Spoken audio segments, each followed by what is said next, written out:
Yeah. Okay. Everyone ready to go? Okie doke. All right, we will call to order the Planning Commission meeting for the town of Truckee, February 21, 2023. Can we have a roll call, please? Chair Gove. Present. Vice Chair Tarnay. Here. Commissioner Riley. Here. Commissioner Claren. Here. Commissioner Freeman is noted absent. All right, please join me for the Pledge of Allegiance. To the flag of the United States of America, and to the republic which stands one nation, indivisible, with liberty and justice for everyone. Alrighty, so now we're going to move into public comment. This is an opportunity for anybody out there to make a public comment for anything that is not on tonight's agenda. If you would like to make a public comment, please make your way up to the podium, state your name, and prattle on for 3 minutes on anything that you care to talk about.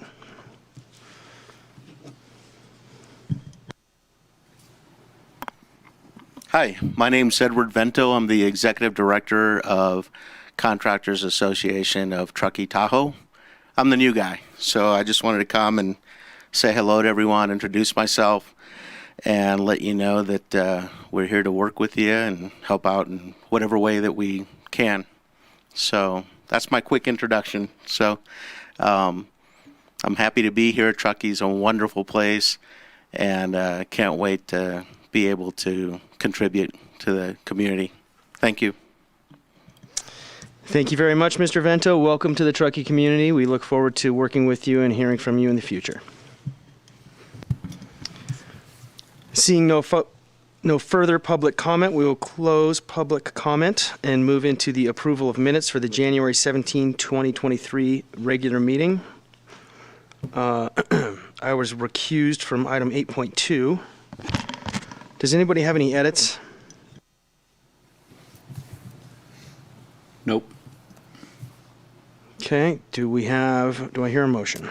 I will move that we approve the meeting minutes from January 17, 2023. I'll second. Can I have a roll call vote, please? Chair Gove. Yes. Vice Chair Tarnay. Yes. Commissioner Riley. Yes. Commissioner Claren. Yes. Motion passes. Moving on to item number 6, public hearing minor review. And tonight we have item number 6.1 for application 2023-02, the Truckee Tahoe Lumber Company redevelopment, the crossing time extension. And we have a staff presentation from Yumi Dawn. Yumi? Good evening. We're here talking about the crossing. It's located at the old Truckee Tahoe Lumber Yard in downtown Truckee. There are 2 parcels along Church Street. And here it is on the rail yard final map, just to give you a little context. And then just to give you some background on the actual regulatory documents that each of these parcels fall under.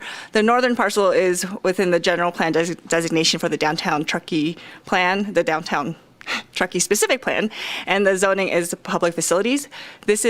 Since this is not in any specific plan, the development code is a regulatory document for this parcel.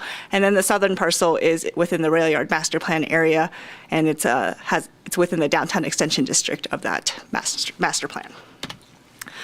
This gives you an overview of what the rail yard master plan districts look like, and the rail yard master plan, which was adopted in 2009 and amended in 2016, is an easterly extension of the downtown that's supposed to complement the historic character of the downtown, include a mix of uses, including residential, retail, restaurant, services, etc. This is the existing site, or how it looked in 2021 when we were looking at it originally. And in 2021, the Planning Commission approved the crossing, or the Truckee Tahoe Lumber Redevelopment Project, which included the demolition of the office retail building at the front of the project site on the southerly parcel, removal of the lumber yard use, incorporation of a second floor in the north shed, changes to the footprint of that north shed, and addition of stairs. There were new materials, windows, doors, tenant spaces, and generally a conversion to commercial use. Use is yet to be determined for the crossing. It also included an 18,000 square foot plaza area with fire pit, lawn area, and art, and 66 parking spaces across the 2 parcels. So here's a look at what it was what was proposed in 2021 with the new materials. This is the north shed, and then the North Shed again, and then the Project Plaza.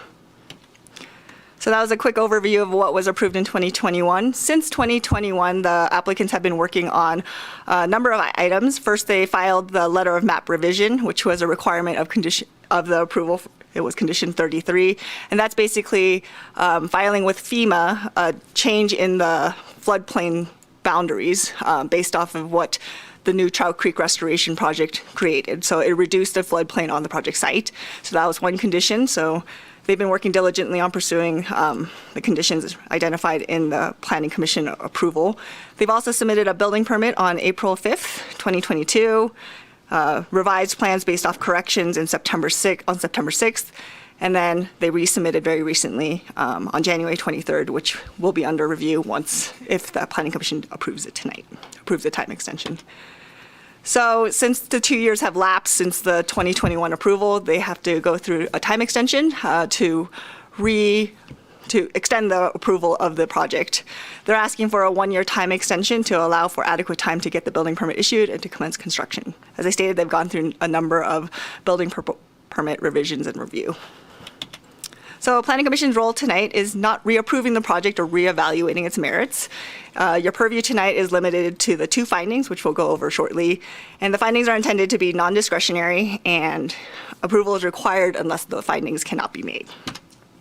So the first finding that Planning Commission has to make tonight is that the permittee has made a good faith effort to exercise the permit and has exercised due diligence in seeking to establish the permit. Staff believes that the filing of the LOMAR and pursuit of a building permit shows diligent pursuit, and they just want to take the next extra step to actually get that building permit issued.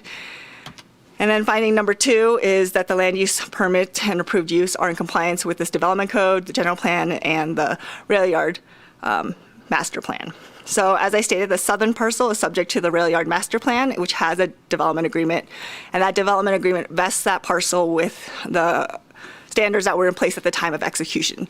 And nothing has changed in the rail yard master plan or the development agreement since that time. So staff doesn't believe that any new conditions are required or changes to the project are required to bring it into compliance to the rail yard master plan, as it was originally found to be in compliance by the Planning Commission.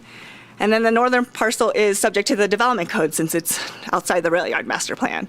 And there's only been there's been a number of amendments to the rail yard or to the development code since 2021, but the only one that really pertains to this project is a requirement to easements, which requires that any site improvements are prohibited within easements unless the easement is amended, or all entities that have interest in the easement provide written consent for the improvements to remain in place in perpetuity. So staff has proposing to revise condition of approval number 63 to identify these requirements. This requirement for the easement. There's only one real area that would be impacted, and it's the westerly portion of the trash enclosure where there's required screening for landscaping there. So they would have to go through the either approval process to talk to the utility districts to get approval to be in those easements, or we would have to go through an abandonment process to change that easement or to remove the easement. And then Truckee Fire Protection District noted that there are new defensible space requirements. The applicants were already required to meet current fire regulations, but the fire district just added additional language to ensure that they know that there are new defensible space requirements. So staff is recommending revisions to condition of approval number 75 to reflect that change. Staff hasn't received any public comment on this item, and with all of the conditions that were the modifications to the conditions proposed previously, staff is recommending adoption of Resolution 2023-02, determining the project exempt from CEQA per Section 15061B3, and approving the 1-year time extension. As always, the Planning Commission has alternatives. You can go ahead and continue the public hearing to a date and time certain if you need more information from either staff or from the applicant. You may find that an exemption to CEQA is not suitable and require the preparation of an initial study. You may approve the time extension subject to adding, modifying, or eliminating any provision or condition of approval to the project, only if necessary in order to achieve the required findings, or you may deny the time extension if one of the findings cannot be made. And if you do take action tonight, the appeal period ends on March 3rd, 2023 at 5 p.m. And that's all I have. Thank you, Yumi. Do we have a presentation from the applicant? No, we just agree with staff's findings. Thank you very much, Mr. Cross. Okay, do we have clarifying questions for staff? Yes, we do. Vice Chair Tarnay, fire away. Can you pull up that second slide again? So the parking lot is across the property line in the open space property? Is that what's happening there? No, go back to that one with the picture. There you go. Do you see there's a purple line there, but the parking lot looks like it's outside of that? So the parking lot is on the northern property and along this east of this building wall, and then there's some in the front. Okay, but Yes, it does. the pavement is outside the purple line Yes. to the north-south. The existing conditions of the site extend beyond the property line. Okay, and does that get removed then and become part of the open space part, or what happens there? A condition of approval for the project is to remove the asphalt and the existing chain link fence around the property. Oh, great, thank you. Is there, with how long it takes things to get through approvals at the town, is there a reason we're doing a 1-year time extension and not a 2-year? Is it 2-year possible? A 2-year is possible. The applicants requested a 1-year. And then can you show me the location where the trash enclosure is on the easement?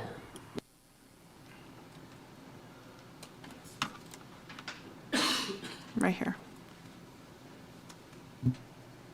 The trash enclosure is not on the easement, it's the landscaping, the site improvement. It's just the trees and some bushes. Okay, thank you. Anybody else have any clarifying questions for staff? Does anybody have any clarifying questions for the applicant? Oh, I did just want to bring up one more that we talked about. Just if anybody read the report, do you want to talk about the report states that the north shed has proposed to be renovated, including an addition of a 6,850 square Are foot. we getting into second floor. deliberation, or are No, we no, asking no. questions? No, I just wanted to clarify what was in the report because I didn't think it was. Got it. I already asked and got the answer, but I would like to have it for the public. Okay. It's not a deliberation at all. Can you just tell me how, when they're adding a second floor of 6,800 square feet, the table shows a difference in square feet of 2,985 square feet? Sure. So they're adding a second floor, but they are removing some floor area from the bottom, from the existing bottom floor. Right now, just a straight rectangle for the shed, and then they're adding some articulation and at the front of the shed, and they're also adding exterior staircases that take away some of the floor area in the building footprint. Okay, thank you. I just wanted to clarify that because I thought it was confusing in case anyone else did. Fair enough. So I hear no further questions from the commission for the applicant or staff. Is that correct? Okay. Yes, correct. Thank you. So we'll move into public comment. If you have a public comment, please state your name, and you are limited to 3 minutes. And when you're done, please fill out a comment form and hand it to Kaylee. Make your way up to the podium. Seeing none, we'll close public comment. Commission deliberation. Anybody have anything that they oppose on this, or we want to move to a motion? Yes, I'd love to be contrary, Dave, so I would like to quickly say why. The setbacks in the specific plan are in place, and it has a maximum of 25-foot setback. This one has a 93-foot setback. They got a variance as a minor exception when this passed originally, and minor usually means 10% or less. I didn't agree with it then, and I don't agree with it now. I wasn't at the hearing when you guys deliberated on this, but I'm curious for you to expand on that, just so I'm aware of what your issue is, if you don't mind. Sure. I'd be happy to. So the setback, it's listed in the table from before, but it said a maximum of 25-foot setback from the edge of the sidewalk improvement to accommodate outdoor dining or gathering spaces, small plazas, courtyards, landscape areas that will be perceived as part of the public realm. What they are specifically excluding there is parking in front, and parking is not supposed to be in front of all buildings under the specific plan for this area. So the new parking created will create its own induced demand. It will further degrade the environment through promoting personal car utilization instead of foot traffic and public transit. It shouldn't have been considered a minor exemption. And is this part of the rail yard master plan, or is this part of the development code for this? Because I know we're looking at two different designations. This is in the southern parcel part of the rail yard. But there's parking in front of buildings in the rail yard, so I'm confused. Is this a different, does this hold to a different standard? Like the Artist Loft has parking all in front. I'm pretty sure everything. It's not actually frontage to that building. It's a separate parking lot on the other side of the street. No, I think there's street.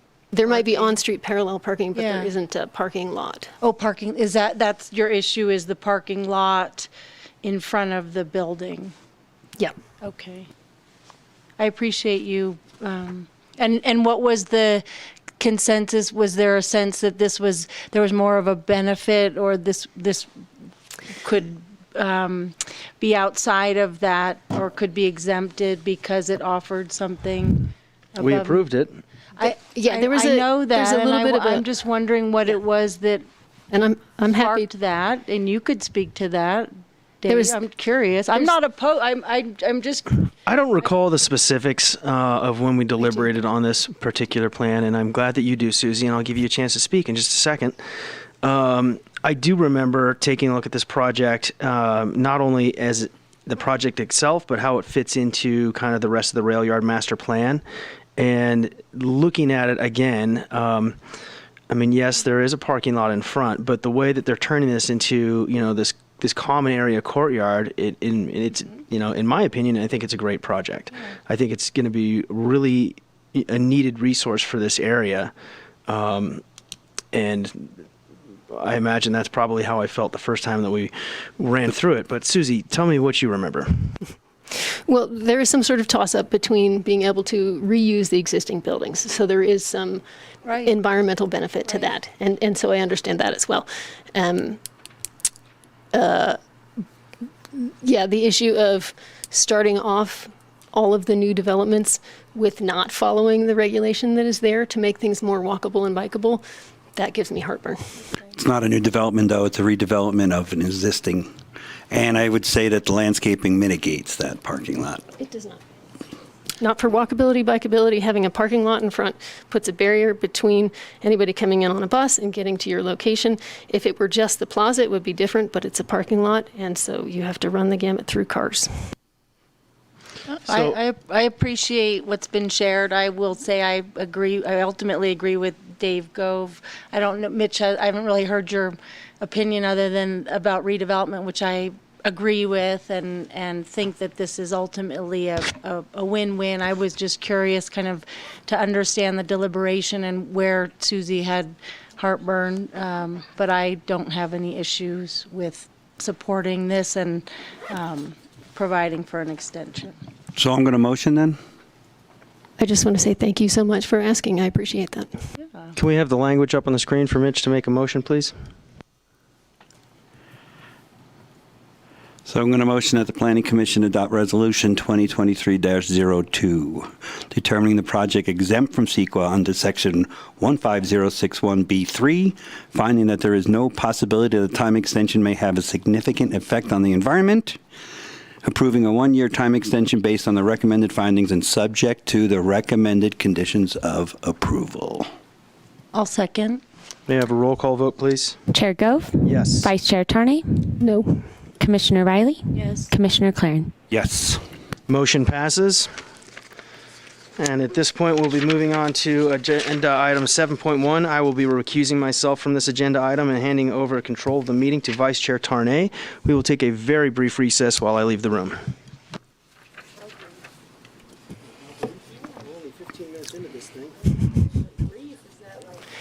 Thank you, Chair Gove. Until Commissioner Riley, or excuse me, Vice Chair Tarnay decides that she's ready to go. How much time I just have to wait for them to leave. Do you have to go to the bathroom or something?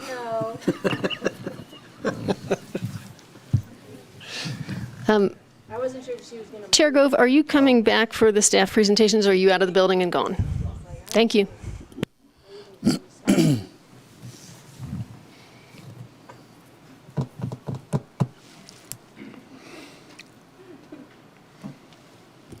All right. I think we're ready. Is that good? Okay, so we are going to have a staff presentation from Yumi Don. Take it away, Yumi. Here I am again. And here we are again talking about the Grays Crossing events temporary use permit. Just as a refresher, the location is at the Prosterdam Road, Hennis Road intersection. It's located where PJ's restaurant is and where the club fitness and swim center for the Grays Crossing specific plan area is. It is located within the Grays Crossing specific plan area, the general plan, and in the recreation district of the specific plan area, and the zoning is rec. To give you a little background on the approval, in 2004, the Grays Crossing specific plan was adopted, and then in 2006, the then developers came in and received approvals for the 8,000 square foot locker room and fitness center with pool area, a golf shop, the PJ's restaurant dining building, and then a golf and cart storage building over to the north. In 2019, the applicants came in for a 2-year temporary use permit, which covered 2019 and 2020. They requested 12 concerts from June to September with performances and amplified music ending at 8 p.m. And those are community-wide concerts. And then 20 events, private events, primarily weddings, with amplified music up to 10 p.m. And the Planning Commission approved that 2-year temporary use permit with the following conditions, including that the applicants would return in 2021 for a temporary use permit. That would be done at the Planning Commission level. There was a 200 guest maximum for weddings with no maximum for the community concerts. There was a requirement for an on-site manager and monitor for all events. The applicants were required to keep track of a complaint log for all of the events and put together an information sheet that identified the requirements for where speakers are oriented and where they were located, maximum volumes, and how to notice the residential neighbors nearby.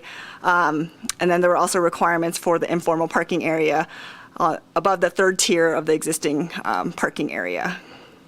And then the Planning Commission also approved for parking in the right-of-way, but access was required to be maintained for emergency vehicles and regular vehicles. Additionally, the Planning Commission required a noise analysis and incorporation of the recommendations from the noise study. The Ballard Acoustical Consultants put together the noise analysis and put some parameters around the location of the speakers, the requirement for one subwoofer maximum, a requirement for how loud the sound can be, and then requirements for how often to measure the sound. And this is the information sheets the applicants put together that show what they distribute to the musical acts and event planners for how to orient the music. Since then, since 2020, the applicants came in 2020 to get a staff level review for a temporary use permit, so that would have 20 community concerts and 20 events. That was also the year of COVID, and all the events were actually never occurred due to those requirements. And in 2021, the Planning Commission, since they required re-review by the Planning Commission, the applicant submitted for Planning Commission review, and the Planning Commission approved 13 concerts and 20 weddings with basically the same requirements and operational hours that was previously approved, and also allowed for a staff review in 2022. At that time, the applicants intended to move events to Old Greenwood once that work was completed. But in 2022, the applicants came back and asked for the staff level review based on the Planning Commission's previous direction, and this basically the same parameters, the 13 concerts and 20 weddings was approved at the staff level. Just to give you a little background on where we are at the old Greenwood House, the applicants have started work on getting the old Greenwood House event facility up and running. They submitted a land use application in March 2021, which was approved the following September. They submitted a building permit application in February 2022, and then the building permit was issued in September 2022. And they're anticipating starting construction and anticipating opening in October 2023, pending no other delays in their timeline. Tonight, the applicants are requesting another temporary use permit from June to October. This time, they're proposing only 4 Tuesday community events from June to September, with amplified music ending at 8 p.m., and they're proposing 20 events, weddings with amplified music up to 10 p.m. Largely, aside from the reduction of the concerts from 13 to 4, it's largely the same request that we've seen previously. So the Planning Commission, generally the Community Development Director in the Grays Crossing specific plan area can identify temporary uses that are compatible with the land use and surrounding area, and that can be conditioned sufficiently to ensure their temporary nature and term, and they can approve them as a temporary use permit. The review authority can impose conditions deemed reasonable and necessary to ensure that the approval is consistent with the development code and the specific plan and is compatible with the neighboring area. Due to the community interest that we saw in 2019, the director elevated this review to the Planning Commission, which normally is at the Community Development Director level. And the Planning Commission at that time required review of the 2021 temporary use permit, and then subsequently also required temporary use permits after 2022 to come back to the Planning Commission. So that's why we're here today. So as always, we have 3 of the same topics we've discussed in the past. Time limits, noise, and parking seem to be the continuing issues that we see for this temporary use permit. As part of the review of the project, staff asked ourselves, is an ongoing temporary use permit that impacts the neighborhood appropriate? Is an annual 24+ event series a temporary use or a permanent use? Staff notes that this is the 5th year of the temporary use permit. And staff notes that typically temporary use permits that are renewed annually are for one-time events yearly, outdoor sales for retail businesses, and Christmas tree lots, so not series of events throughout the year, every year. Usually uses where there is a series of events annually are considered a permanent use, like Tawadonner Lodge and the Adventure Center, also in Tawadonner, all had their projects reviewed with an event component. There were also multiple public comments opposing the annual events, and staff notes that the 2021 season was intended to be the last year of the temporary use permit at this location. So due to the ongoing nature and impact of these events, staff is recommending condition of approval number 8, which prohibits future temporary use permits for private events, and up to 4 community events. Up to 4 community events can still be approved through a staff level temporary use permit. This doesn't prohibit any golf course or regular restaurant bookings that you would see for golf courses and restaurants. Those aren't considered events. The intent behind this is to give clarity to the applicants in the community, and the applicants can come back and submit for a permanent land use application for an events facility at this location, and we go through the appropriate channels for that if necessary. The second topic, noise, has been an impact identified in most of the public comments year after year. Even with the conditions of approval imposed, we've received a number of comments on this issue. Even the noise study, which was conducted in 2019 by Ballard Acoustical Consultants, noted that even with compliance with the noise ordinance in the development code, sound is still present at residential sites. So due to the existing conditions, which the building size is fairly small, there's a lack of barriers and sound attenuation at that site.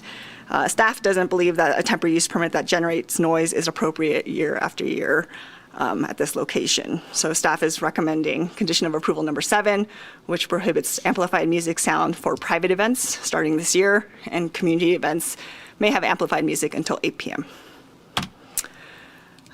Similar to what we've seen in the past, staff is continuing to recommend some conditions related to noise, on top of the condition number 7 that we just discussed, requiring the manager or monitor at all events, compliance with the noise ordinance, incorporation of what was recommended in the noise analysis, so the speaker quantities and the noise decibels for the community events, since those would still have amplified music, and then still distribution of information sheets to musicians. And then the third topic staff has identified in the staff report is the unpermitted parking near Prosser Dam Road. So this area circled in yellow is the informal unapproved parking between Prosser Dam Road and the upper tier of the formal parking. In 2019, the Planning Commission required that area to be improved, but that obligation was not fulfilled. But a grading permit was submitted in April 2021. In 2021, the Planning Commission required that this area be either improved or revegetated, and required it to be improved for any event with 200 guests or more. That grading permit was submitted in April 2021. Corrections were required to bring it closer into compliance with the approved 2006 plans, and required more information about coverage requirements, snow storage, landscaping, but that information was never provided. However, today, given the reduced scope in the community concerts and the lack of the challenges of creating an integrated design for that parking area, and then the proposed conditions for prohibition of future temporary use permits at this private events at this location, staff is proposing that a condition to require that this area be brought back to its natural state by putting boulder barriers in, revegetation, and then prohibiting any parking in this area. Other conditions that staff's proposing that are carried over from previous approvals. Condition number 19 includes a shuttle service requirement for weddings with more than 175 guests. Conditions 20 and 21 require signage and for on-street parking, and on-street parking being required to only one side of the road to ensure access for emergency vehicles and regular vehicles.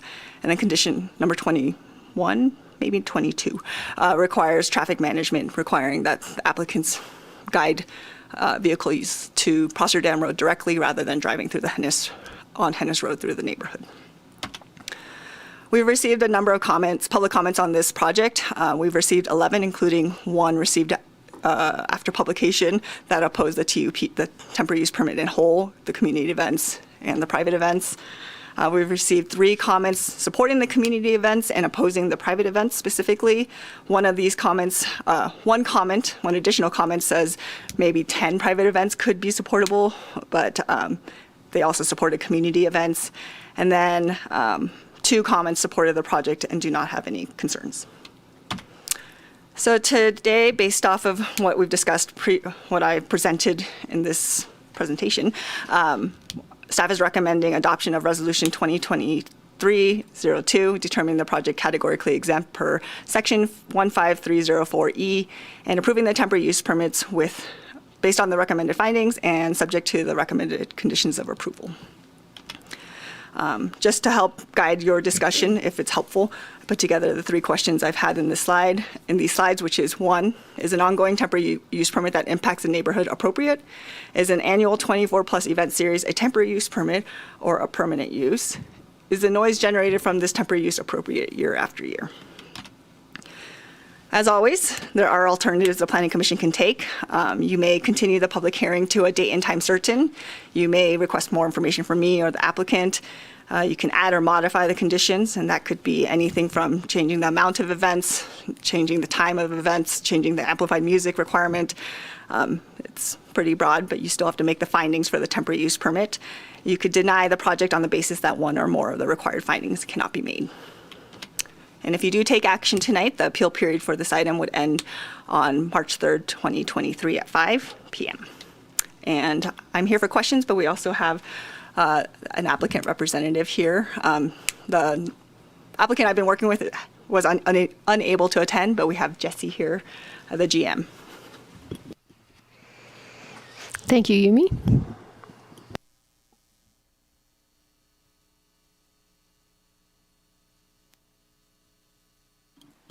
Thank you. My name is Jesse Langridge. I'm the general manager for Tahoe Mountain Club here, representing Hayes Parzibach, the applicant who had a family emergency.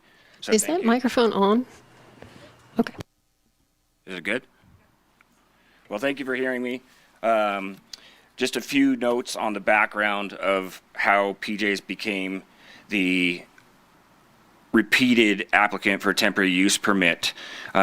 Once Paradigm 8 bought Tahoe Mountain Club in January of 2019, it was identified that we needed to find an alternate site for our private events. So in fall of 2019, the design process was initiated. Obviously, the pandemic created a big pause. In 2020, that design process was on pause. In the planning process in March 21, the application was submitted and approved later in September 2021. It took us 8 months from the time we submitted our building permit to get approval in September of 2022. At the same time, we were working on relocation of the old Greenwood Pro Shop. That also took 7 months and was approved in November 18, 2022.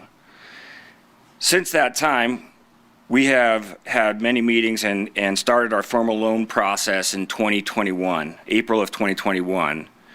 And only on February 14th, 2023, the loan was closed and the demolition and construction commenced. It's important to note that underwriting requirements changed significantly from the time of initiation to the time of approval.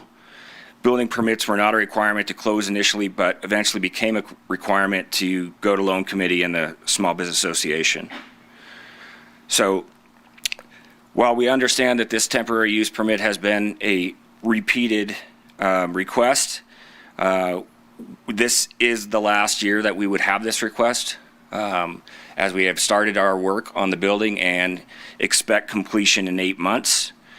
It's important to note that we have met all the requirements from past use permits, and prior to this application, we have a dedicated call line for complaints about noise, and there was only one complaint received in 2021 and none received directly in 2022. But this is all due to the delays in getting our loan approval, building permits, et cetera. And we humbly request that the commission allow us to have amplified music until 10 p.m. For this series of events that we're looking to schedule for 2023. Thank you very much. Thank you. Okay, do we have commission clarifying questions for staff? I have a question. And I believe I was at the 2019, like the first meeting, the first hearing, but I wasn't at the more recent one. And so my question, I was a little confused. I kind of got the sense, and maybe I'm wrong and staff could correct me, or maybe if maybe Susie, were you there at the last hearing for the permit? Was there a sense in the last hearing that they would not come back for another use permit? I got the sense that it was like, we're done, we've kind of played this card out and we're gonna have a new place. That was the stated intent at the time. Okay, so there was an intention and an understanding when that decision was made that we wouldn't see this again. That's correct. I believe the Planning Commission added the 2022 year just as a buffer, knowing that construction timelines can change. Okay. I was going to see if I had any other questions. Okay, that was all I have for staff.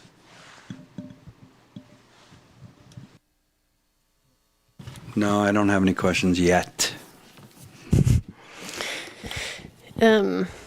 Okay, I sent a lot of these in, but I still think it's appropriate to ask them again. So, an 8-month delay in the issuance of a building permit, is that the cause of the delay here? Is this a common amount of a time for a building permit to be issued? I think the primary delay, as I discussed in our questions, in the questions and answers that I provided to Planning Commission, was there was a weird delay in the submittal of the application and the payment for processing the application. So because there was like a 3 or 4 month delay there, that took up some time before we were able to start review of the building permit. I thought that was only like a month and a half.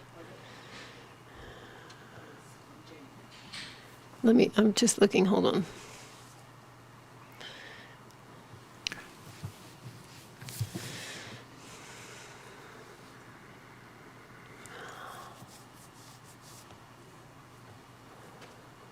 They submitted February 2nd, 2022, and the plan check fees were submitted April 20th, so a couple months, Okay. 2.5 months.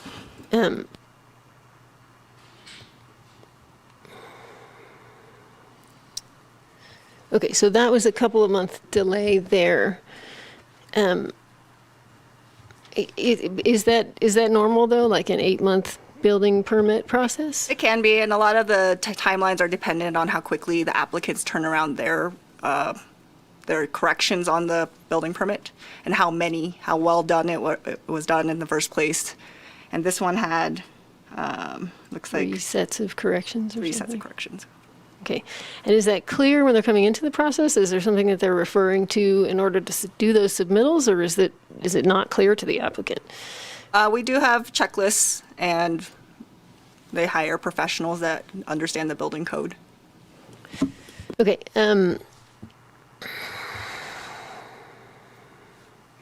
So I feel like there's a little bit of confusion about the word temporary in this temporary use permit.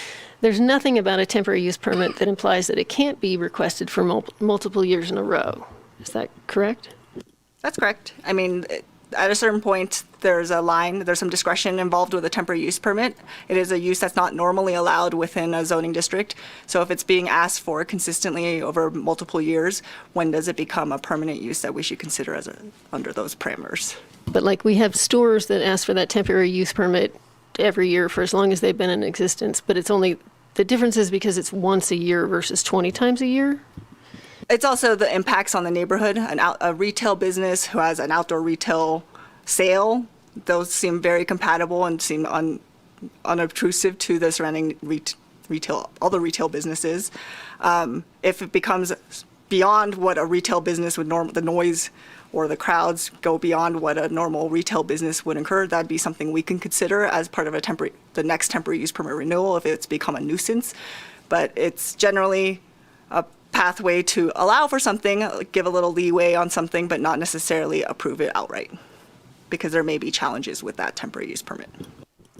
So is this setting a precedent that members of the public could then challenge those temporary use permits more so? Does that make sense? Has that been done ever before? We certainly receive complaints about other temporary uses that have occurred. I don't necessarily think it sets a precedent. Unless there are verifiable complaints and we can tell or see that there are incompatibilities with the surrounding land uses.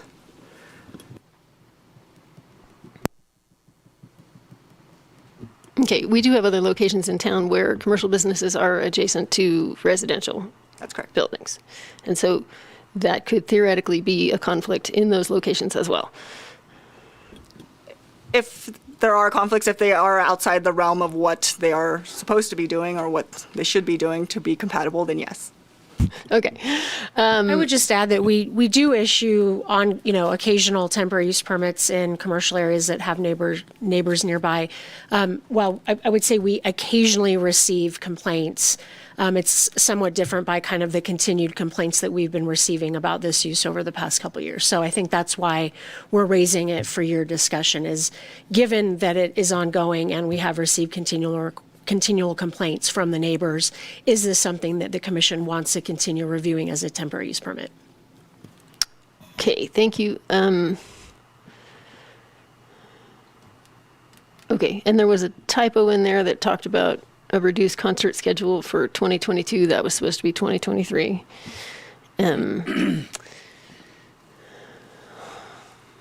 And can someone explain to me what it means that the HOA is no longer in a lease agreement with TMC? Oh, actually, I can ask the applicant that. Would that be more appropriate? Okay.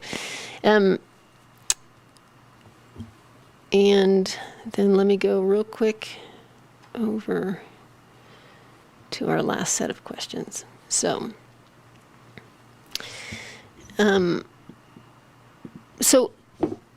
again, we already talked about this, but I just want to clarify. So how is the situation different from all of the homes in Sierra Meadows that hear the concerts in the park, that hear the rodeo, that hear the carnival every summer? that's a permanent use. Is that a permanent use over there? Is that a temporary use? Do those citizens have the same right to a quiet home environment that the Gray's Crossing does?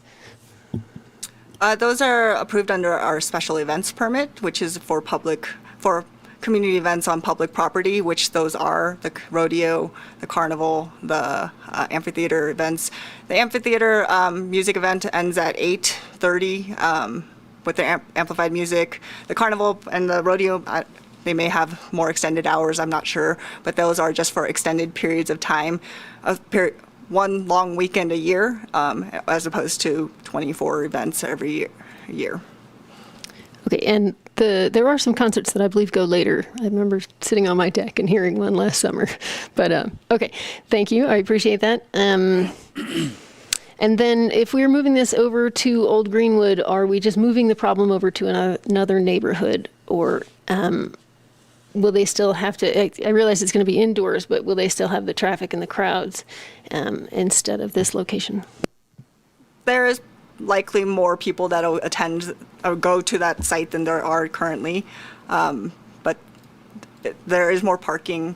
The traffic issues at Gray's Crossing, I believe, were mitigated. And I think that they can continue to be mitigated at Old Greenwood if necessary.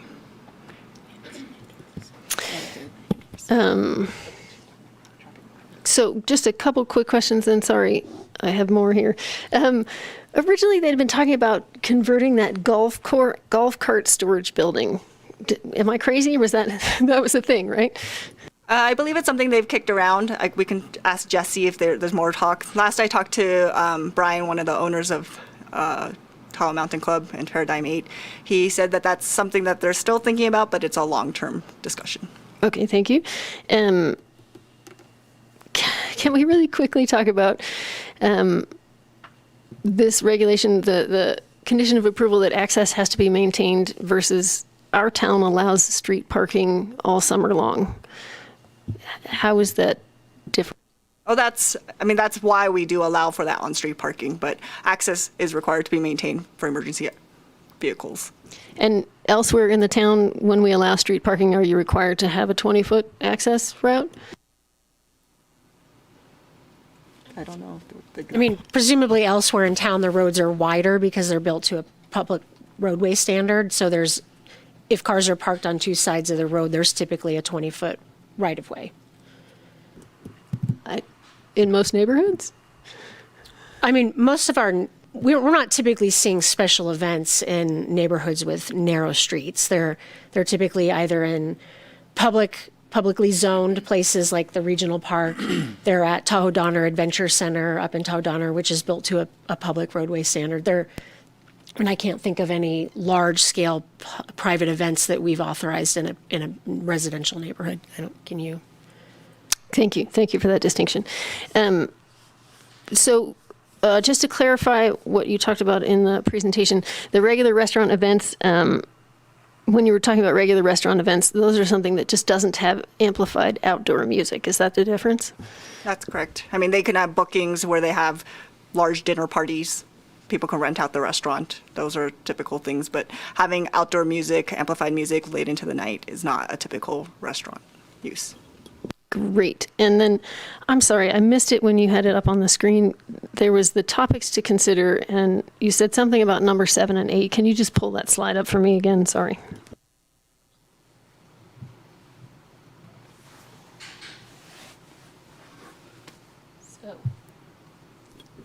Do we go from 7 to 9? Is that why I missed 8? This is 7, and then going backwards, it's 8. So the condition of approval number 8 is prohibiting future temporary use permits and allowing up to 4 community events in the future.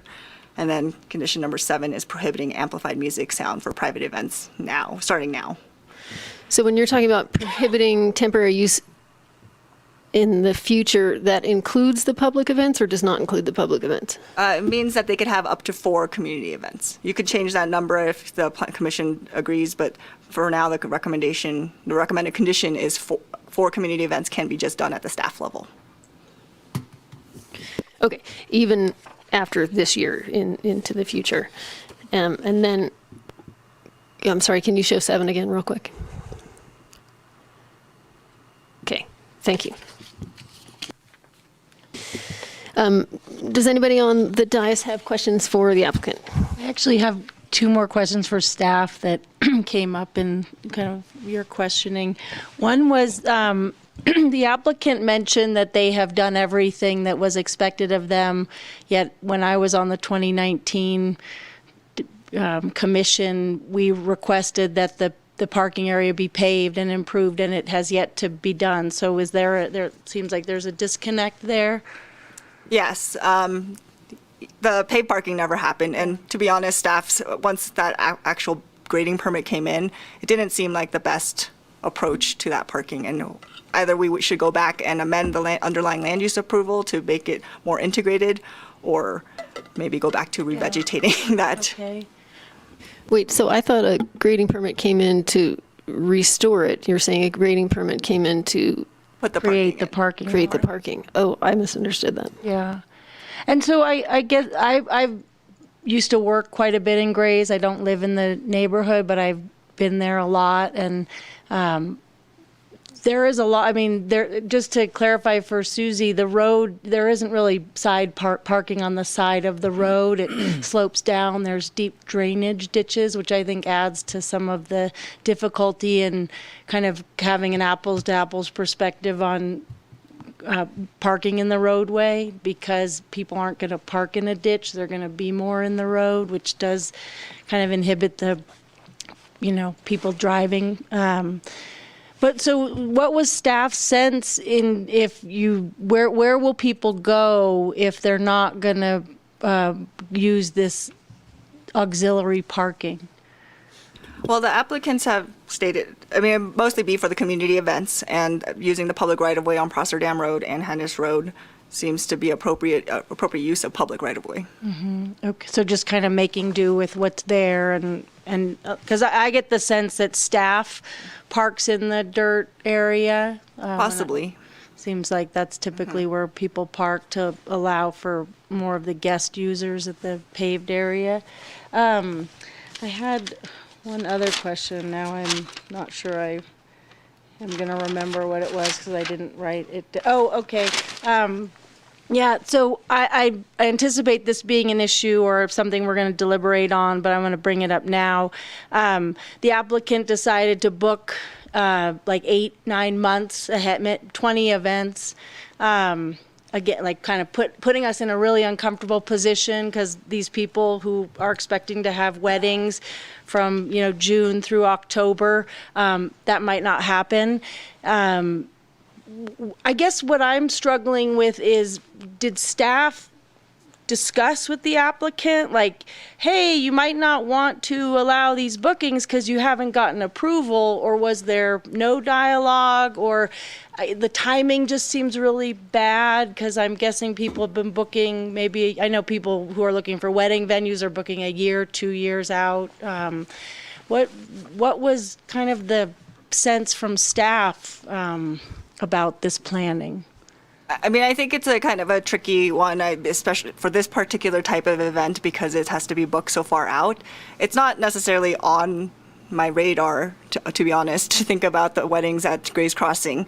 But I'd say that when the applicants are well aware that they had said that they would get this old Greenwood house up and running by 2021, 2022. And it seemed like they were making good progress with the old Greenwood house zoning clearance approval and with the building permit. Unfortunately, they weren't able to pull the permit quickly enough to actually do the renovations now. But there were no conversations from staff, but the applicants are well aware of the timelines. There wasn't like a staff and applicant like, hey, you might want to find another venue for your people because they might be really let down. Well, I think we also weren't aware that they were coming back this year. So I would say in Yumi's defense, we didn't know they were going to do this, so I don't think it occurred to us to give them a peremptory warning about don't book your weddings. I mean, I think they did that on their own, knowing that the TUP is just that. Well, and I do think the financing was another challenge that they just didn't anticipate. I think they thought they would get their building permit going and be able to do the work last summer.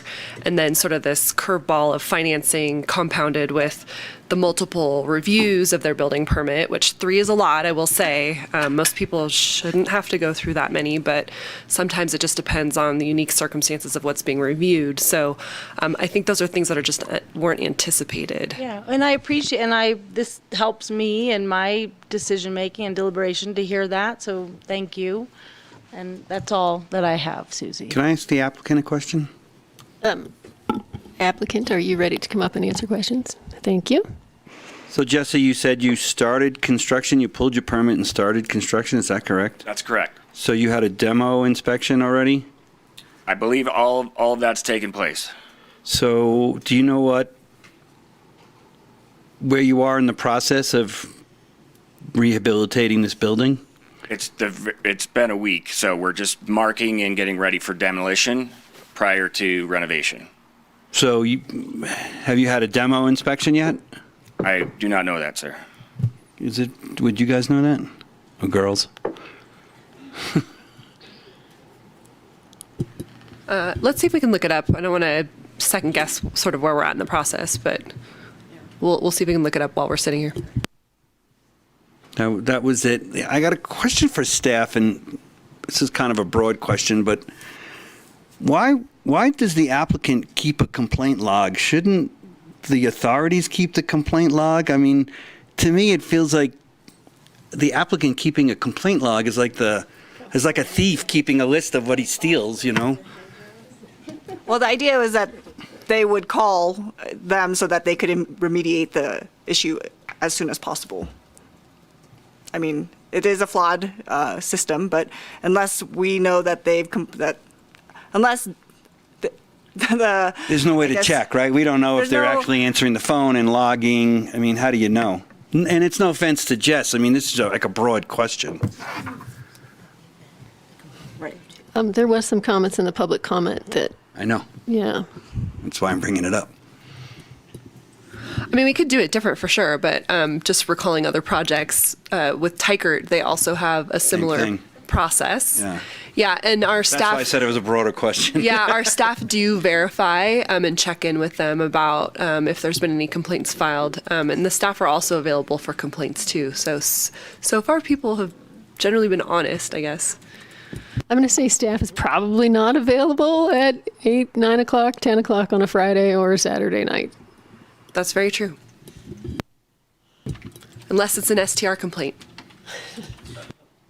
Throw that in there, Danielle. It was gonna that was it for me. Nikki, any questions for the applicant? Yes, I have some questions. I have 2, and I guess I think I know the answer to the first is why would you book events without a guarantee that you have a place for these people to go? Yeah, it was assumed that the building permit process would be quicker. It was not known that the regulations to get the loan approval would require the permit in hand at the time that we started taking those events. Okay. And if we were to deny this permit tonight, what's going to happen? What will you tell these people? It's been an unpleasant conversation, as most of these events were thinking they were going to be in our new space. That was their dream wedding location. So we've been going through a lot of difficult conversations and had a myriad of cancellations that resulted in refunding deposits and a large impact to the operation in general and to those that had their dream wedding canceled. Okay. Well, I appreciate that. Do you have Nikki? You guys had canceled weddings, and you still have something every weekend? Not currently. We don't have something every weekend anymore. We've had a lot of cancellations. So as it sits today, we're at 14 private events for the season, starting in June and 1 in October. So it's not every single weekend anymore. Is that going to make a difference in your decision-making process? for mine? Yeah. About the number of Well, you events? just went from 20 to 14 is what I just heard. That's where it sits today, and we could still lose the October wedding as of today. Okay, this I think is, we're going into deliberations here because if we approve this for what they're asking for, they could still fill those up, I believe. Right. One more question. Do you know why the parking didn't get paved originally? I do not know why that parking wasn't paved. It was really designed, the really big need is only for the public events. Okay. Our wedding events and our regular golf and restaurant business don't require the overflow parking. Okay. I that's all I have. I appreciate that. Thank you. Wait. Stay there. Thank you. Okay, so moving forward, you are not planning on paving that area? Are you planning on rehabilitating it? Are they, you, whoever? To my knowledge, the idea is to revegetate. And I'm sorry, staff, does revegetating need plans then? No. Does that need a plan submittal, or that's just a? They just need to revegetate it and without plans, and then we'll go out and do an inspection. So your renovation is starting right now, and it sounds like it's mostly interior, so that you can do it now, even when the snow is flying. Is there any possible way that things will be ready on time in 6 months or 4 months from now? No, it's not. There is earthwork that has to be done, but with the moratorium until May, that can't begin. Okay. I don't have any idea what's happening on that building, so.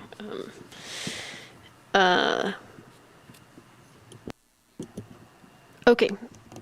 And then, do you know if that golf cart storage building conversion is still on the table? In the 2 years that I've been here, it hasn't been discussed with me, so I don't believe so. Okay, thank you so much.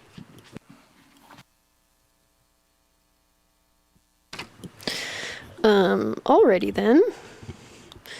That was commission clarifying questions for applicants, so we'll move on if there is public comment. We would love to hear your public comment.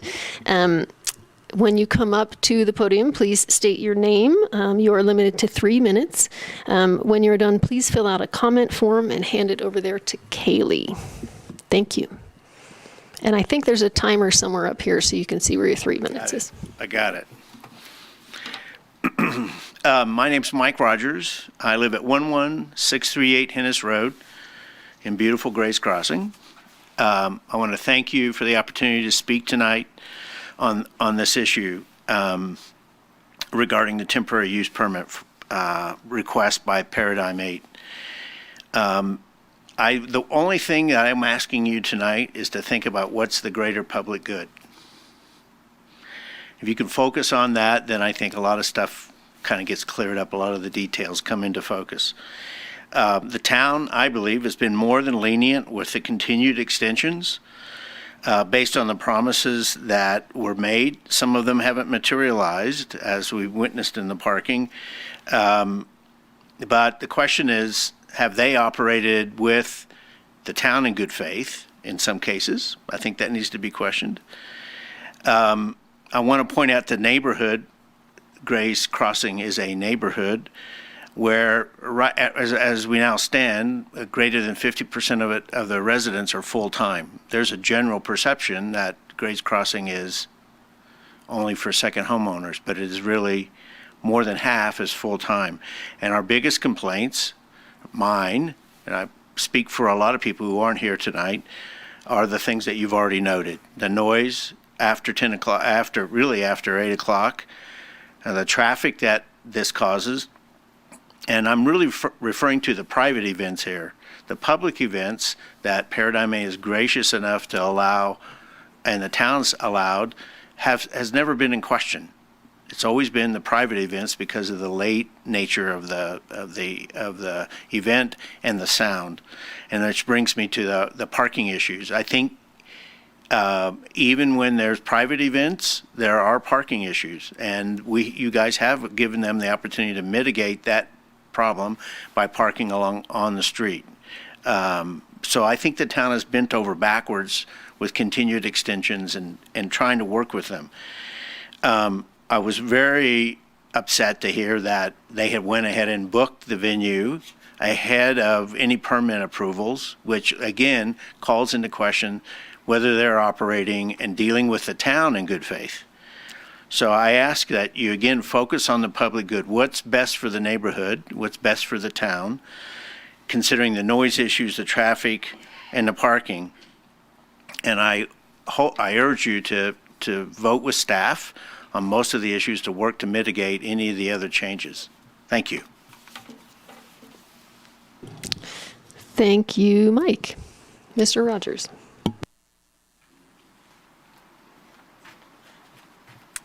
Hi, my name's Robin Hensley, and I live at 11446 Hennis and have an additional lot on the other side of Prosser on Hennis. And I feel kind of like it's Groundhog Day that we're here again on this topic. So I'm here again to object to approval of another permit for weddings at Grace Crossing. I hope that you have read our submitted comments in full versus the summary, which I understand the need for in the short summary in the staff report. But I ask that before you vote today, if you haven't had a chance to read all of the submitted comments, that kind of take a moment to be able to do that, to make an informed vote. Tahoe Mountain Club started selling the weddings outside of the permitting process, but at least back to 2017. And then it's parlayed year to year into this, what's been mentioned about we can't back out on these couples' big day argument. And the application has always come to the town this time of year for weddings that start in May, but obviously have been scheduled way before that. So the nuisance of these weddings steals away from the quiet enjoyment of our homes to which we're legally entitled. And additionally, as homeowners, we have a very significant individual and aggregate investment in this community, and we generate town revenue by our investments and taxes and utilization of local businesses. So ours is an economic argument as well. I was super surprised when the commission tossed in an extra year in April of 2021, presumably as good measure to ensure that the weddings would be switched as promised. They asked for a year and were given 2 years, and yet here we are. And plenty of things have been built, so it's super frustrating to kind of see this situation. And to be fighting again to get back the peace and quiet that shouldn't have been really taken away in the first place because these events started without permits. The noise complaint I wanted to say a little bit about, I talked about it in my note, but we don't call and complain the night of events because it's people's weddings. I mean, coming here year after year those are the complaints. Those are us coming before and respecting the process. I checked, and while I appreciate the progress from previous years in the staff recommendation that there not be amplified sounds, I don't believe the permit should be approved. If the applicant has weddings scheduled, I think they should be they first of all should have been at Old Greenwood, so why can't they be outside there, just like they're saying they would be outside at Grace Crossing? So in the middle of our residential neighborhood. So PJ's was planned, cited, and approved as a restaurant in 19th hole to serve the golf course, not as an event center in the midst of a ever-growing, increasingly built-out residential community. So I hope you take these recurring concerns seriously and really also reflect on what you would think if they were being held in the midst of your neighborhood. Thank you.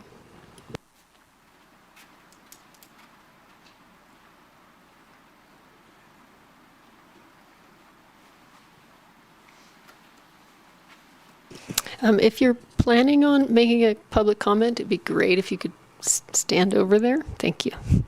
Line up, you mean? Yes, thank you so much. My name is David Gray, and I live in Grace Crossing as well at the Riley Court cul-de-sac. I just wanted to, I think everybody, it's the issues are noise and traffic.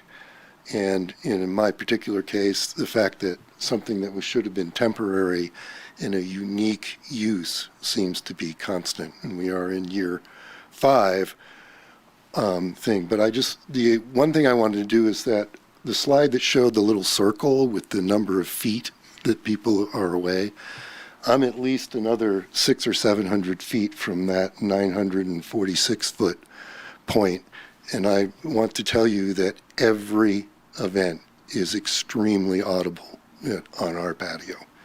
So sound in nice, dry, cool air travels really, really well. And in a residential neighborhood, you get around. I think also it's important to point out that there is a difference between, a very big difference between the private events where the community gets no benefit. We get zero benefit. All we get is negative. Where at least the concerts, which I tell you at my home can be annoying too, especially if I don't care for the type of music that's going on. But I'm more than willing to put up with that because it's a benefit to the community at large. And a lot of people in the community attend them, including myself. So I think that's basically my points. And I have a minute left, so I'll give it to somebody else. Okay. Thank you, Mr. Gray. Mike Brown, 11170 Hennis Road. So we're coming up on, in the summertime for these events, the nicest time of the year for a lot of people up here in Truckee, when you want to be outdoors. So imagine, if you will, in your own neighborhoods, if your next door neighbor every weekend threw a party with 200 people with a band. Would anybody here be interested in seeing that take place? I don't think they would. Would you want to have 200 people parking on your streets or in your neighborhoods for that kind of event? Because that's what we're really talking about right here, is your approval of a party next door to certainly right next door to some people, and in the same neighborhood for all the rest of us that are sitting here tonight. That's what we're asking. That's what we're really talking about right here, is that kind of level. I don't think there's anybody in here, if they were honest, they would say, yeah, I'd be happy to have that happen next door. Grace Crossing gets no benefit from the private events. P8, they make money off the events. It's great for them, but for us, we get nothing. The concert events are there for the entire community. And I don't think if you talk to anybody here, they're opposed to any of the concert events because they serve the community. And that's part of what your own mission statement says, is that you're here to represent the entire community, not just the interests of a business here in the community. And I'm pro-business. I want to see the restaurant do well. I'd love to see the restaurant open in the wintertime, the whole thing. However, if that doesn't work for them, I get it. But this event doesn't serve the rest of us in the community. P8's, by their own admission, by what Jesse said here tonight, is they stalled the process for a year back, I think he said in 2019, in terms of their search for new project. So this temporary permit thing has been going on for 4 years. They had the opportunity, even throughout COVID, to continue the process going forward.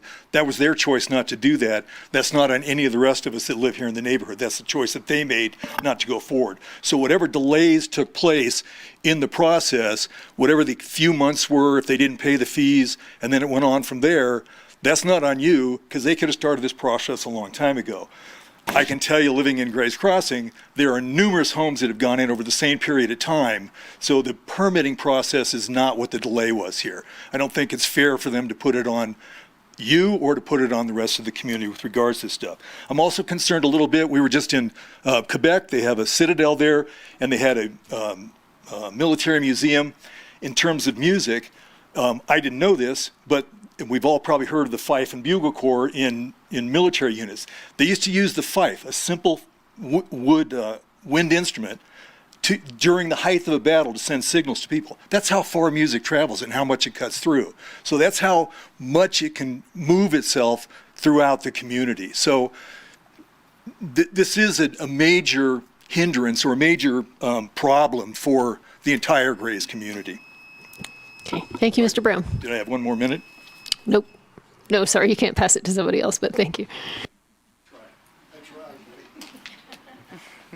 Hi, my name is Adrienne Kimber. I'm on the board of Grace Crossing Homeowners Association, and I'm here mainly in support of our homeowners who have overwhelmingly expressed their opposition to the private events at Grays. I thank you for giving us the opportunity to share our concerns, and from my perspective, my house, I live on Coburn Drive, which is on the other side of Grace Crossing, and I will testify that I've heard from my patio and from inside my house with the windows open, the wedding events. I live over half a mile away as the crow flies. So I think for our residents that live very close, It's too loud, whatever the noise study says, and I think the accountability over the past 4 years just hasn't been there. You know, it's too loud. I think that's pretty obvious, and they have not taken our residents, they just haven't treated our residents respectfully. So at a very minimum, that needs to be addressed by the permit and the council. Okay, thank you. Oop, thank you, Ms. Kimber. Hi, I'm Kathy Allor, 11170 Hennis. I just have one quick thing for your consideration. While I agree with the rest of my neighbors here regarding the temporary use permit and the fact that I don't think that they should continue to do the private events at PJ's, I do appreciate staff's revisions and recommendations that were included, in particular the no amplified music. But I want to make sure that there's a consideration for what that means exactly. Amplification is one thing, and there could be other types of music, large bands, etc., as a couple other people referred to. So it's not just strictly amplification. So just in your discussions, that might be something to consider as well. Thank you. Thank you, Ms. Allor.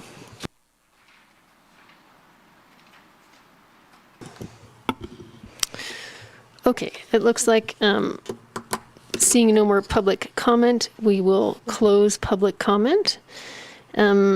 So now we have an opportunity for staff and staff first, but I guess, and then the applicant to respond to public comment. Staff, do you have any comments?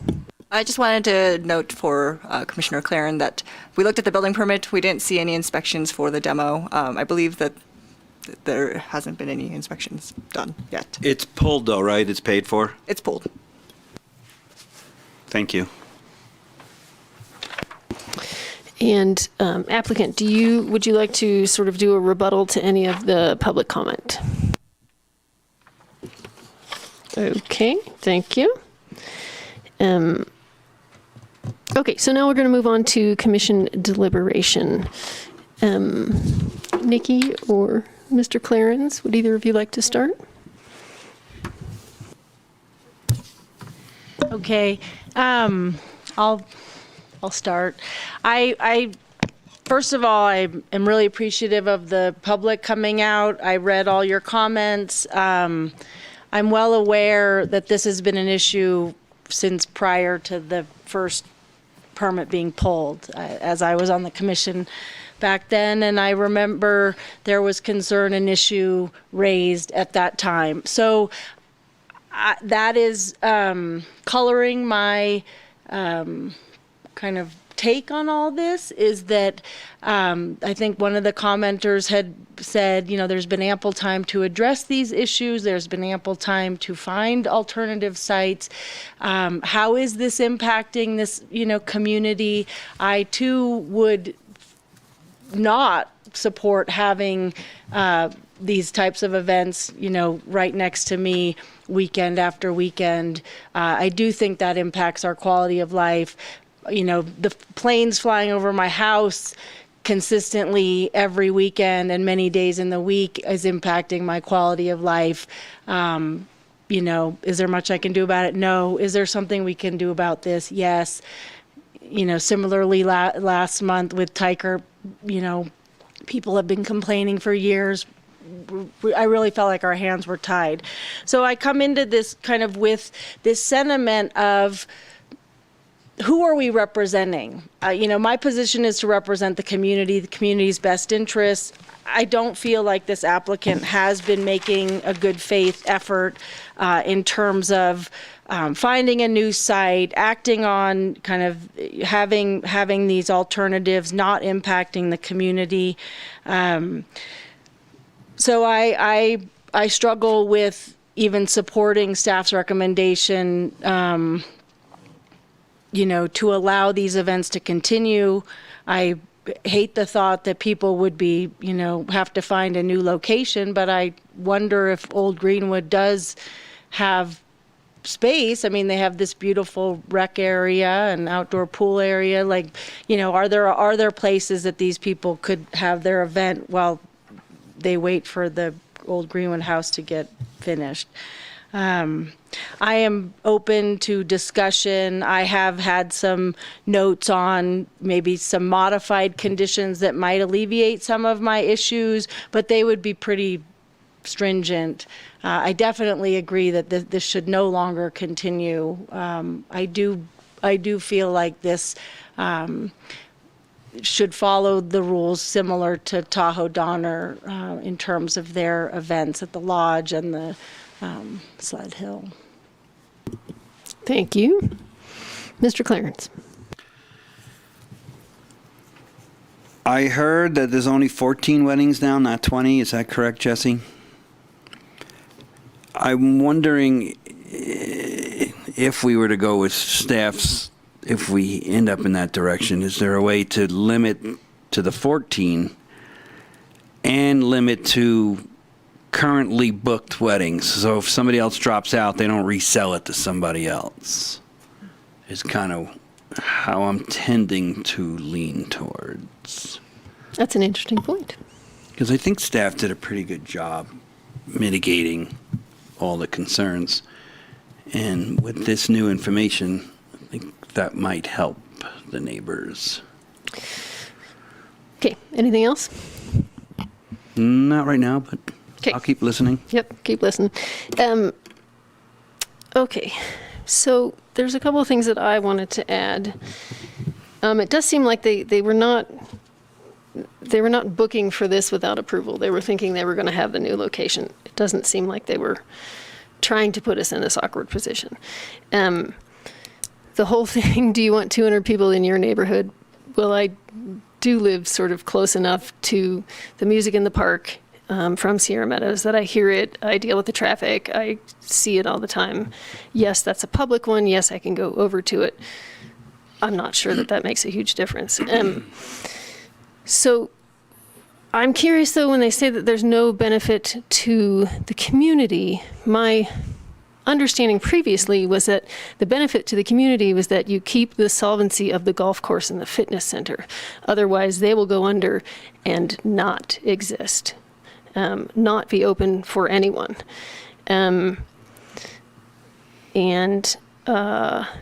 Yes, there's been lots of other buildings that have been built in the meantime, but permitting for a single-family home is different than permitting and renovation and land use entitlement and the process that you go through for a commercial building, correct? I mean, there's a lot more involved in a commercial building and land use entitlements than just a single-family residence. Okay, so it's a bigger process, and I don't think you can compare those two. That's an interesting point that you brought up, of maybe just do what is already booked. I'm wondering if that continues to keep them solvent or if the whole thing just goes under then. So hold on to that, keep a pin in there. There seems to be universal support for the public concerts that end at 8. And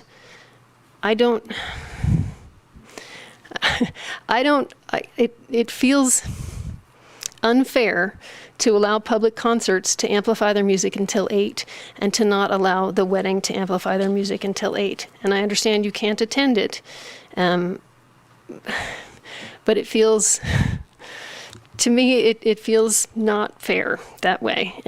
I would feel better at allowing them to at least have amplified music until 8 o'clock and then cut it down. That's also an interesting point brought up by our last commenter, the difference between amplified music and a large band, because if you get a band out there with, a swing band with lots of horns and stuff, they aren't going to be amplified, but you're going to hear that a long way away.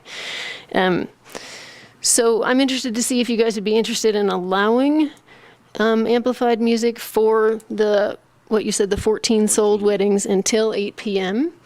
And if that would allow the fitness center and the golf course to remain solvent. That was from the previous meeting. We've had 3-4 of these meetings, and thank you for your comment, but we can't. Mike, you can't, your public You speaking can't is over. I'm comment now. sorry. Sorry. I'm sorry. Well, and that wasn't raised in any of our. It's been raised I remember every it other time that it's been initially. here, yeah. I knew initially, I think when Paradigm 8 took things over, there was a lot of kind of financial concern, but I don't think that was brought up in. Can I ask the applicant, is solvency still a concern? I mean, I think you can ask the applicant whatever you'd like. It's certainly not part of our decision-making and the findings that are necessary to approve a permit is whether a business would be solvent. And I mean, Right. we haven't seen any documentation that would support or refute that statement.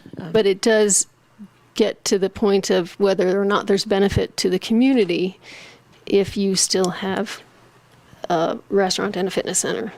Sure. I mean, if the community, yes. I mean, if the events subsidize a golf course and restaurant such in a way that keeps it open and that's viewed as a public benefit, then you could make that argument. Yeah.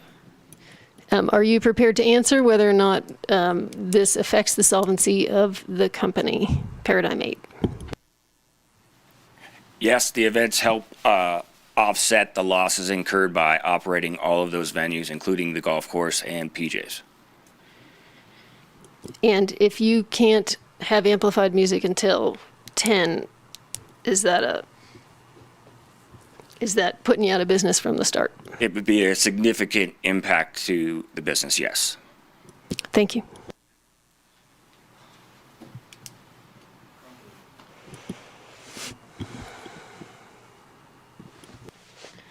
The solvency is, it means nothing to me. Yeah, me too. And I think if that was a card they wanted to play, they would have played it. It Right. felt like that got played in the beginning as like a, hey, we're here to save everything, and this is why we need to be given these allowances. I believe part of this might be because we have a stand-in presenter as well. It wasn't part of the presentation. It wasn't part of the staff report. The way in 2019, I do remember that being a discussion point because they were taking over. I don't remember it being in the staff report. I remember it being brought up by the applicant presenter in person, but either way. Yeah, Susie, this is what's in front of us, so this is what I'm going to be dealing with. Yeah, sorry, I can't also just forget the experience that I've had. I get that. Okay, so is there a consideration that, because I don't know what time the wedding events are held, but could the weddings be held in the day and have to end by 8 o'clock? It sounds reasonable to me. I feel like a condition would be that for events over 100 guests that need to have a shuttle, and they could maybe use the rec center or something, but in an effort to minimize the car traffic, I mean, I think 175 is too many. I mean, I kind of think 75 should, anything over that, but that was something I wanted to discuss with both of you. If I recall correctly, last time I was trying to lower that limit as well to 100. I am in support of that. How do you feel about, Mitch, if they had amplified music until 8 p.m. only? Or loud music? I'm not so sure about that. So for me, when an application comes in, there's the applicant, there's the town as a whole, and then there are the immediate neighbors. Equally weighed. I mean, the codes exist to protect all three of those entities. Most of these neighbors moved across the street from a golf course and a restaurant, and they're now across the street from a wedding venue. P8 has pulled their permit, and they are working to get through this. The number is now 14 in my world. I mean, that would be something, would have to be as a consideration. Amplified music till 8 on weddings? I don't know yet.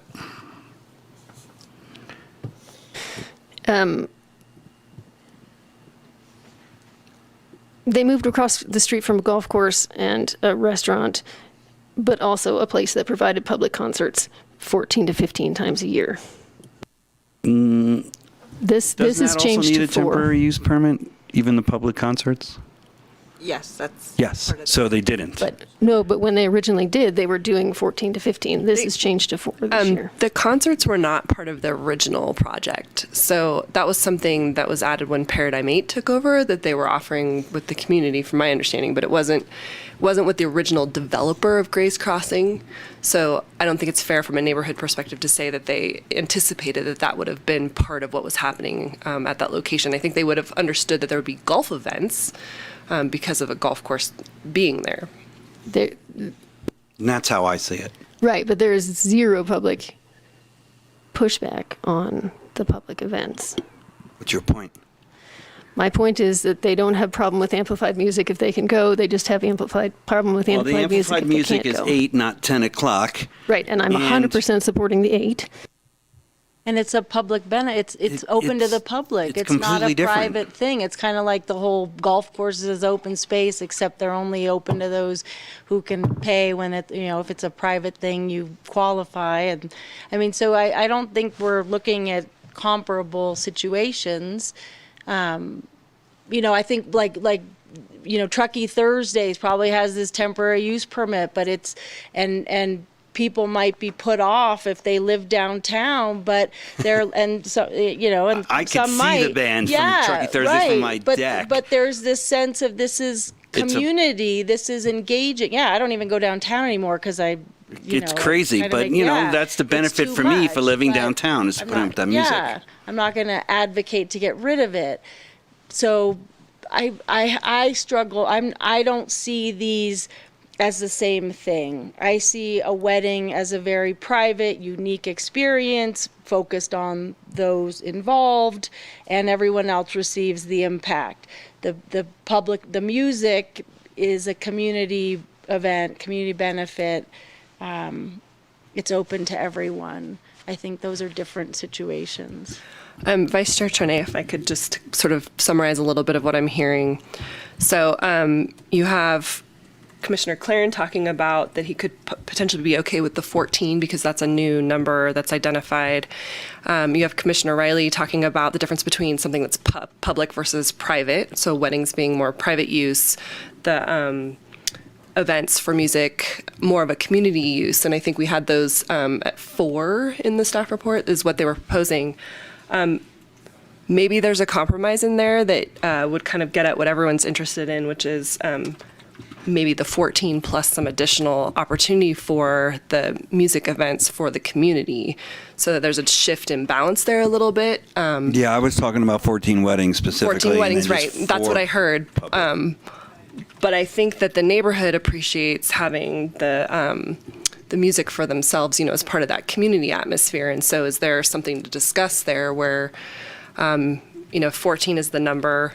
It still provides some economic benefit to Paradigm 8. It does reduce the number that even the staff was okay with, but could potentially open up a little more opportunity for Paradigm 8 to maybe do some additional community events. And I also want to be clear about it. So they've got 14 booked right now, but if 1 or 2 of them or 5 or 10 or all 14 fall out, then I think it would be 0. It's just the ones that are booked now for people.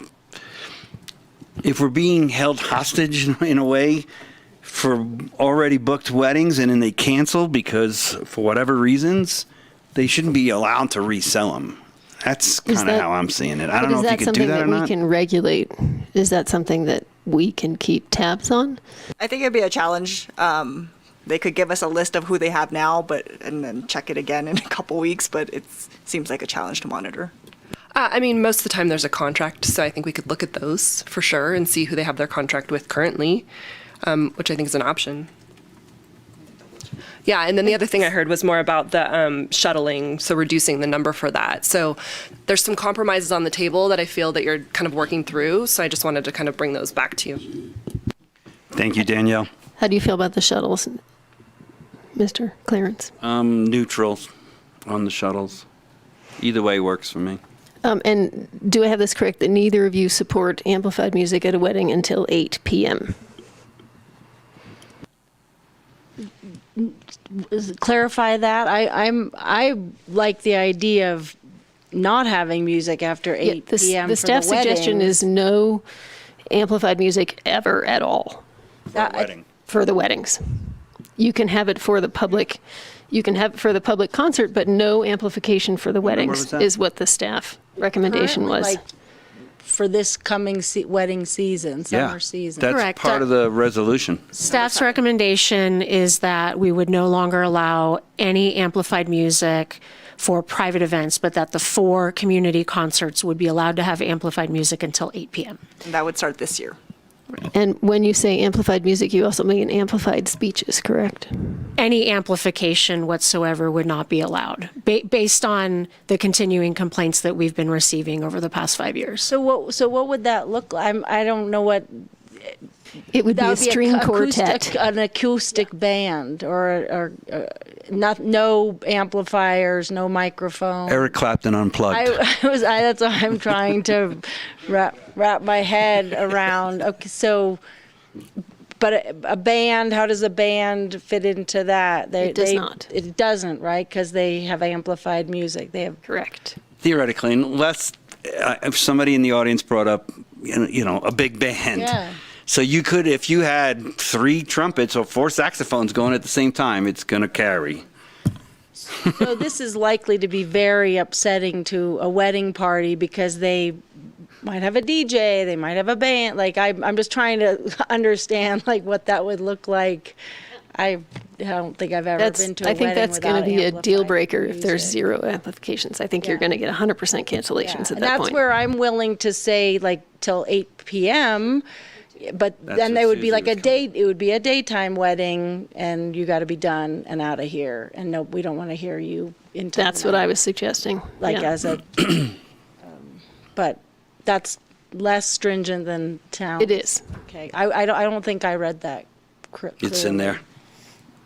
And actually, Jesse asked to not use that condition, I believe. I heard that. Jesse asked for amplification until 10 p.m. Yeah. as in previous years.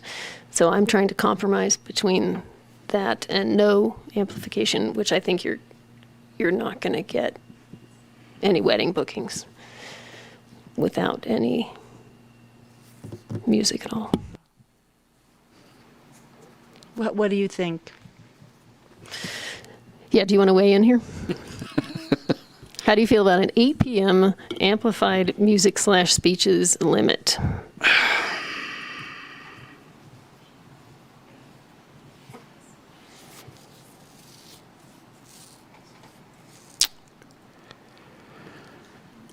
You want to take a minute? Maybe, I think we need to, should we take a little break? So that let you me can think for a about second? because you almost can't have a wedding without some kind of amplification. You have relatives that are going to get up to speak that don't carry very well, that are going to need the amplification. So I have something that I could feel good about.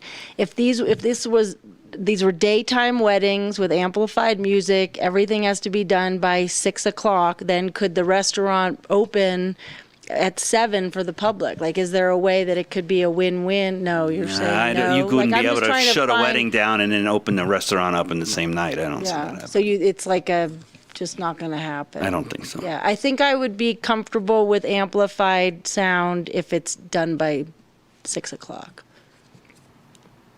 Like it's a daytime wedding.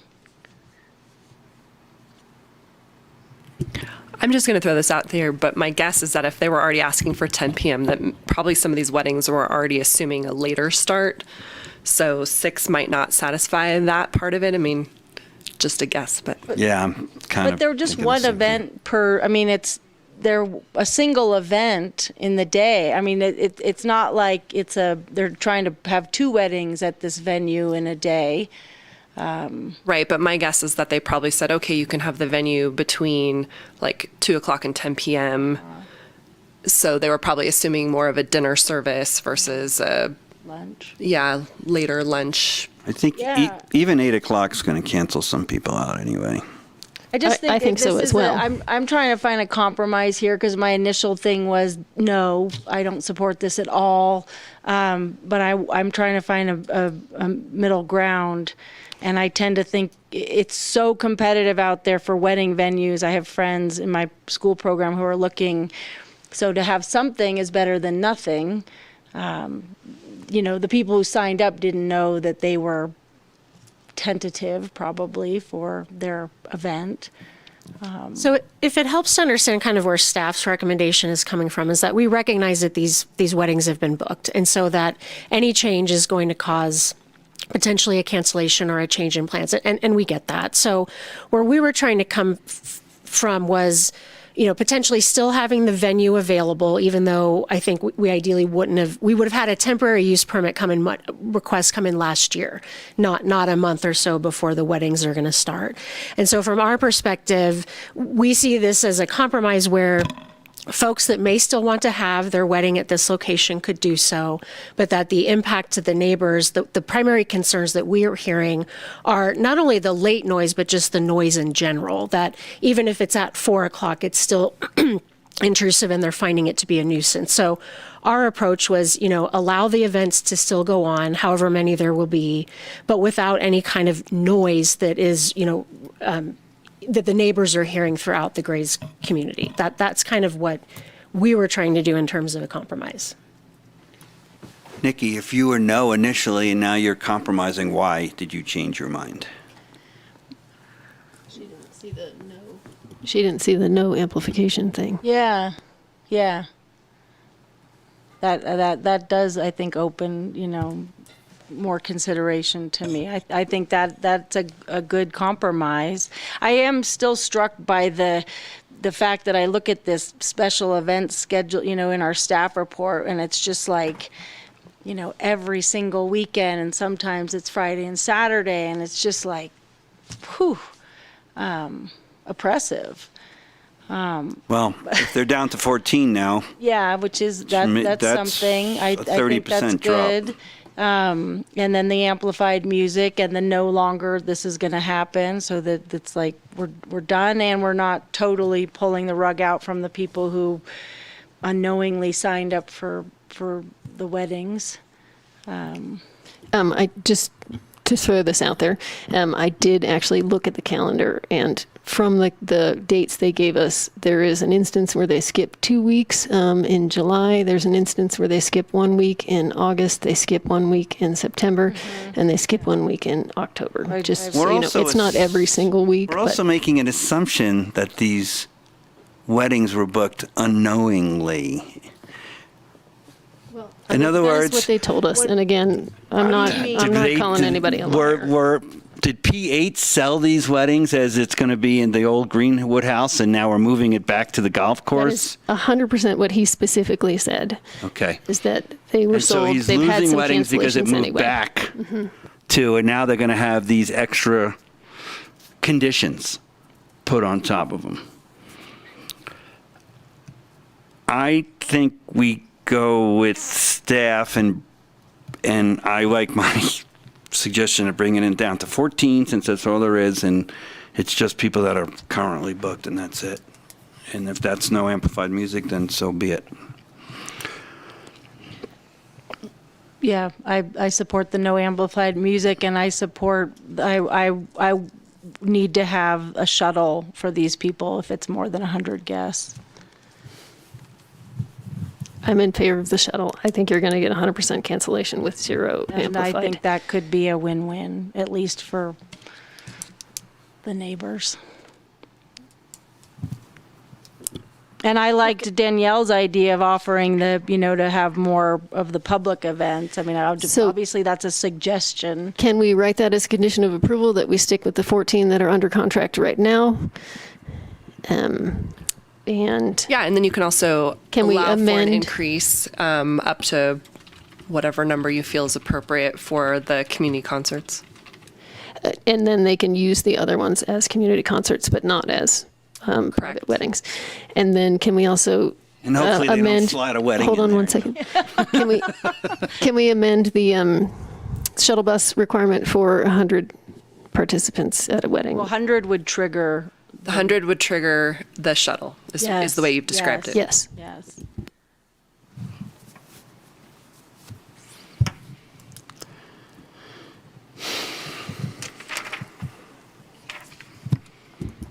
So I think the only thing we're looking for clarity on is if it's not 4, and it's not a requirement that they do more community events, but do you want to allow in the condition for them to do more than 4? They were historically doing a dozen, right? So a dozen, if that's okay. I think a dozen would put us over I don't have. with the 14 plus a dozen. That's that's just 8, 26. Stick with the 4. 26, and what they were applying for was 24. So I would say as many concerts to get them up to the 24 that they were applying for. Okay. All right. I feel like you're there, and Yumi is writing this up on Yes. the screen. Right. I just wanted to see it, and then I was going to make my motion. Thank you.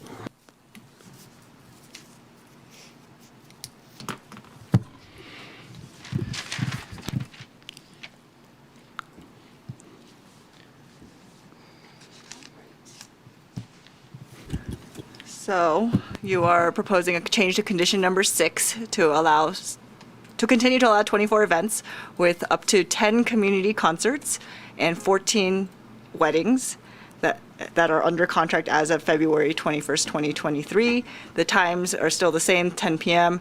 We'll have to update the dates. The applicants will have to provide us with contracts so that we can confirm the dates. We're amending condition number 19 to lower the threshold to 100 guests for a shuttle service, and we're keeping this number 7 with no amplified sound or music for private weddings, with the community concerts having amplified sound up to 8 p.m. If that's correct, then you can. I'm just gonna there's that appeal period. If that's gonna. We'll go to that once you make a motion. Okay, thank you. So you'll make this motion with those modifications to the conditions. So I'm going to motion that the Planning Commission adopt resolution number 2023-02, determine that the project categorically exempt from C-Corp per section 1534E, minor alterations to land, approve the temporary use permit based on the recommended findings and the slight minor additions we just made and subject to the recommended conditions of approval. Okay, and with that action, We need a second. I'm so excited. I'll second the motion. Thank you, Ms. Riley. Vice Chair Tarnay, Yes. Commissioner Riley, Yes. Commissioner Claren. Yes. And with that action, the appeal period ends on March 3rd, 2023 at 5. Thank you. Okay.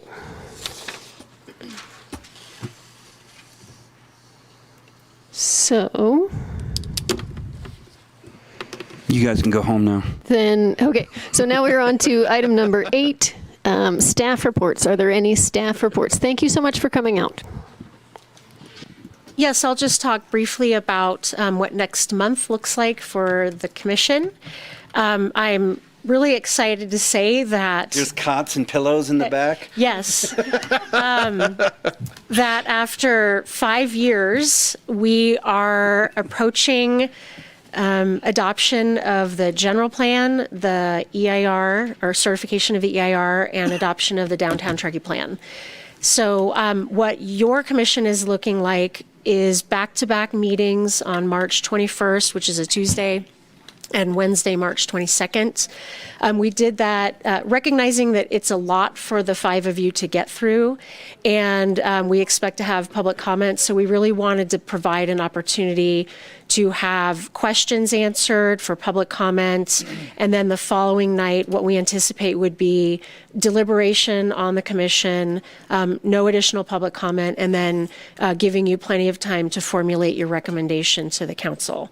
And then beyond that, the council will be considering, assuming your commission makes a recommendation that evening, at their April 11th meeting, they'll be doing the same process that you're going through, potentially for a final decision that night. So next month is a big one. I'm working on an email to all of you that hopefully will go out tomorrow to kind of help get you ready for that. We actually have quite a bit of documents already uploaded. to the 2040 website.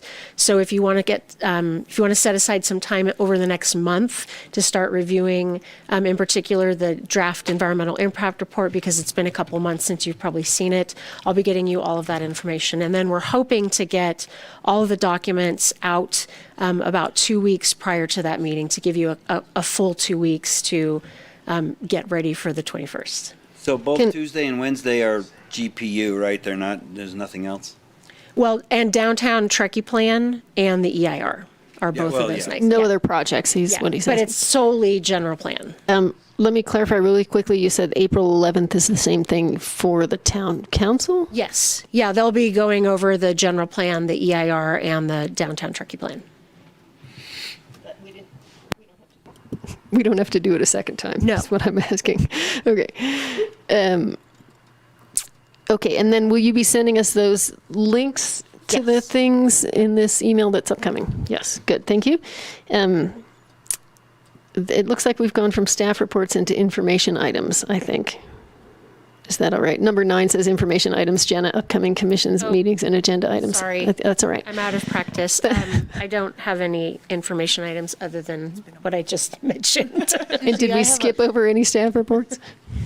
I had a question related.